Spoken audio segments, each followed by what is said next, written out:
Last cooking షార్ట్స్లో చెప్పా కదా నాకు డీప్ ఫ్రైడ్స్ ఉన్న బ్రేక్ఫాస్ట్లు అంటే ఇష్టం అని.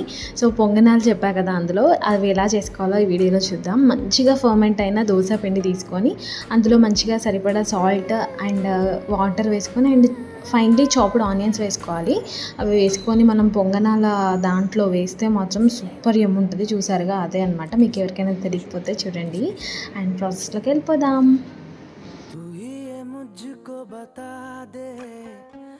चाहूं मैं आना अपने तू दिल का पता दे चाहूं मैं आना। कितना अच्छा गाते हो तुम। मैडम ट्रेनिंग मेरी नहीं आपकी है, चलो गाओ। तू ही मुझको बता दे। ट्रस्ट मी, ఇదే మీ ఫేవరెట్ బ్రేక్ఫాస్ట్ అయిపోతుంది.